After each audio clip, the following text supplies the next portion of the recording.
Paglilinaw sa ilang tanong sa reklamong isinampa sa Office of the Ombudsman laban kay dating Gobernador Edgardo Tallado at ilang bukal na ang nilalaman umano ay kapareho lang ng kaso noong 2018 na na-dismiss dahil sa kawalang basihan.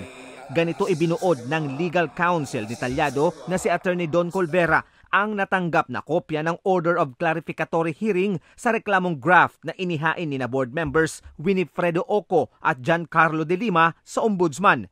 Ayon kay Colvera, walang dapat ikabahala ang mga taga Camarines Norte rito dahil bahagi ng proseso ang pagdinig sa mga kasong nasa preliminary investigation pa lang. Titimbangin anya ng Ombudsman sa pagdinig kung may probable cause ang reklamo at kung wala ay ibabasura ito. Sa ating mga kababayan, wala na po siguro talaga silang makita pambutas kay Governor Egay. Kaya kahit malinaw na wala naman pong katiwalian, ay nag-file po sila para lang siguro may maipakita dahil sa dami na rin po ng kaso nila. Ani Colvera, ugat ng reklamo ang ipinagawang Centennial Wharf ni Gob Egay sa harap ng Bagasbas Beach sa Talisay, Camarines Norte noong kanyang huling termino.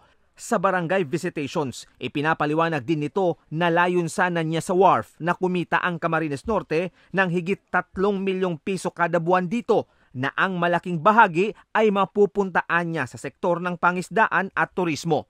Pero sinayang anya ang malaking oportunidad ng wharf na makagawa ng mga bagong negosyo, dagdag na trabaho at milyong pisong kita para sa lalawigan. Hindi po actually ito binili ng provincial government during that time. Ang talagang nagmamayari po nito ay ang DNR. Una, nagkaroon po ng parang affidavit of possession noon during that time si Governor Tallado na sinasabi niya ay ang nasasakupan ng lupa dyan sa Bagasbas sa wharf ng provincial government ay nasa 10,000.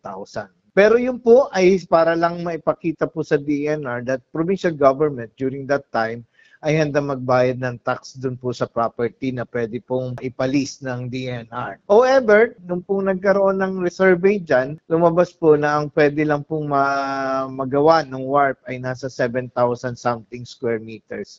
So kaya yun po yung in-apply ni former Governor Egay for lease sa DNR. Walang damage on the part of the provincial government.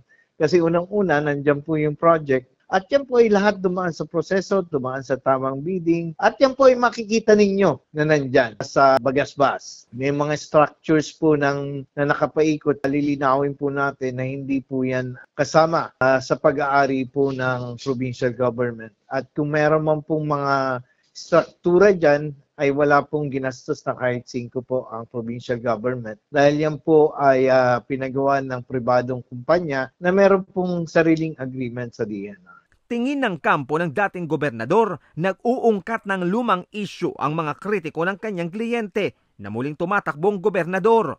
Sa reklamo kasi ni Oco at de Lima, may mga board member na sumang-ayon noon sa konstruksyon ng wharf ang hindi nito isinali sa kaso dahil kalinyada na nila ngayon. Kinasuhan din po kasama ni Governor Egay, yun daw po mga pumirma na board members dun sa resolution na pag-aproba ng loan, pag-aproba ng ordinance tungkol sa wharf na yan.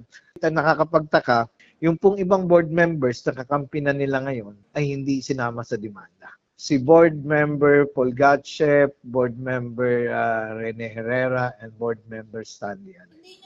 Una nang ipinagtanggol sa mga kritiko ni Representative Josie Tallado si Gob Egay noong buksan ang Team Gawaay Center of Camarines Norte sa Barangay Alawihaw, Daet. Si Egay Tallado, may hanap buhay. Wala man sa posisyon, wala man kami sa politika, mabubuhay po kami.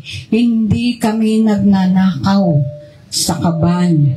I-compare nyo yung katotohanan. Ano ang nangyayari sa Camarines Norte sa ngayon? Marami pang nagawa na kabutihan ang isang Egay Tallado.